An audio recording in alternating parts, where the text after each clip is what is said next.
Hello, everyone. Deacon Ed McCormick here again.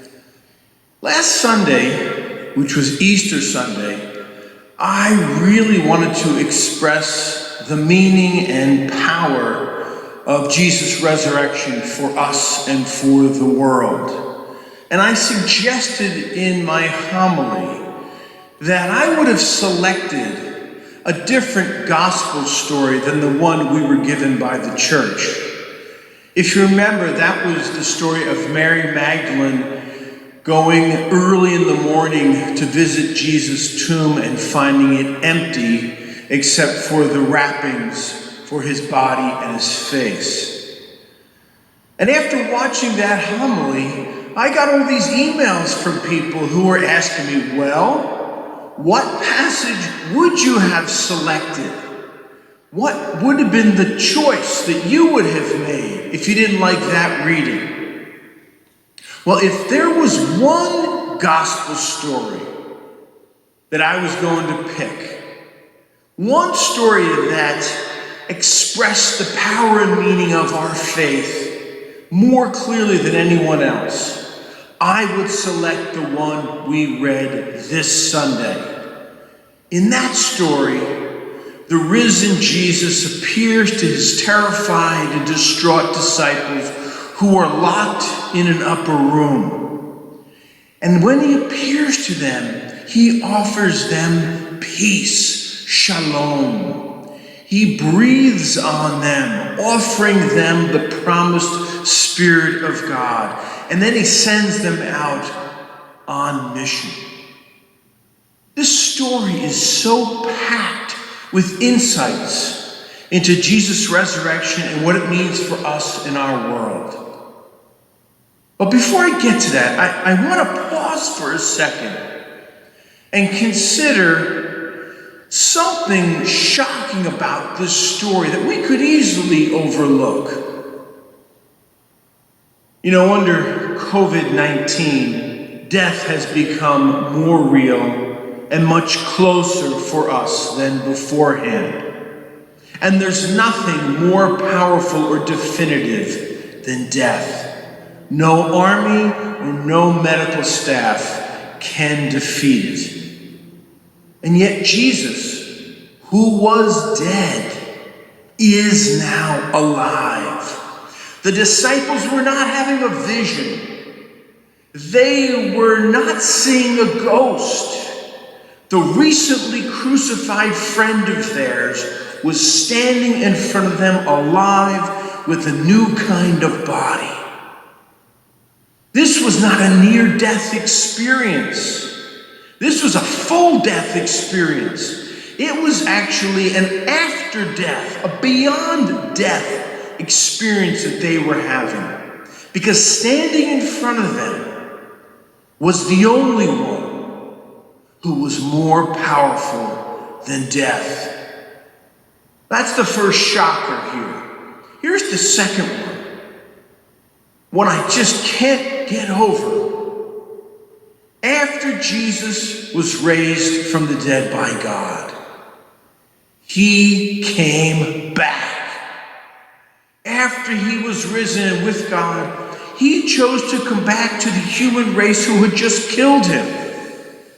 After being raised, he returned to the very disciples who betrayed him and denied him and abandoned him.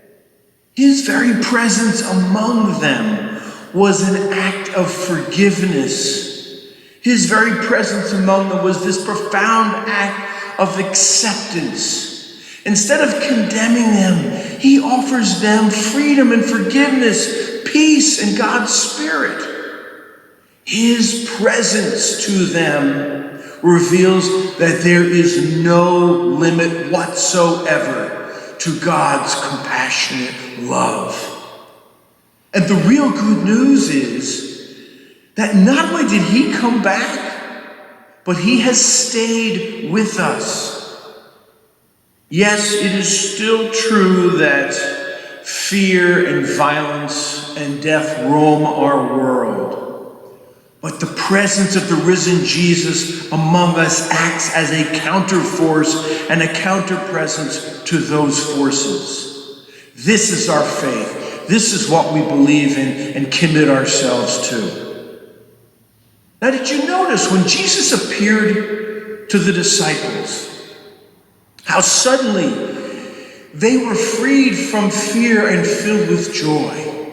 Well, my friends, I want to suggest that the risen Jesus came back and comes back to us to share with us his freedom. Without that freedom, we will all be slaves to the very forces that condemned us to kill him. Without that freedom, without Jesus' freedom, we would continue to crucify and kill people around the world. He comes to us to free us from all that compels us to hurt other people. He came back into that locked room and into their fear to unlock them from that fear. And he comes into our locked rooms, no matter what has locked you up, no matter what room you find yourself in, whether it's a room of fear or addiction, whether that room is shaped and built by something that happened in your past or something that's about to happen to you, it doesn't matter. He can enter that locked room and free you. You talk to anybody who's recovered from addiction and they know about freedom. And what they know is it's not something they could produce on their own. It is sheer gift. This is why he came back, to free us from all that enslaves us and prevents us from being fully human and alive. You know, when he returned to his disciples, the first thing he did was he said, Shalom, peace. He offered them peace rather than condemnation. Without that peace, without Jesus' peace, our relationships will be torn apart. Our hearts will be wounded and broken. But with the presence of the risen Jesus among us, a new age of peace has begun, a new age of forgiveness and reconciliation, a new age where relationships can be renewed and restored. You see, his presence among us makes possible new kinds of relationships that transcend the divisions set out by our society. His presence heals our hurt hearts. His peace restores and renews relationships and makes new ones possible. And after he offered them peace, he breathed on them, just as God did to Adam in the Garden of Eden. Just as Ezekiel promised God would pour out God's Spirit on us and give us new hearts. He breathed on them and he breathes on us this bright, fresh life of the Spirit of God. And with that breath, he gives us the possibility of new hearts and new minds. No longer do we have to breathe the toxic fumes of greed and revenge, meaninglessness and hate. No, we can now breathe in divine oxygen. You see, he came back to share with us the very power that raised him from the dead so that we could have new hearts and new minds. I hope you see here that what the risen Jesus is doing is trying to create a new kind of community, new kinds of relationships. He wants to create in our parish the possibility for freedom and forgiveness, peace and peacemaking. And this is finally why he came back. He came back to send us and to send every Christian on the planet out to do mission. As the Father sent him in love, Jesus sends us out in love. You see, receiving the presence of Jesus and his forgiveness and freedom and peace, it compels us to go out and share it. If you're not compelled to share it, you haven't received it. So this Easter, ask the Lord to be present to you and your family and your parish.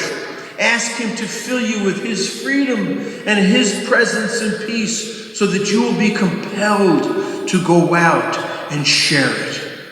You see, he wants us to share the freedom and forgiveness we've received. He wants us to create a world where people are freed from what locks them up. Violence and racism, sexism, poverty, and fear. He wants us to share the peace and power of the Spirit we've received with the world.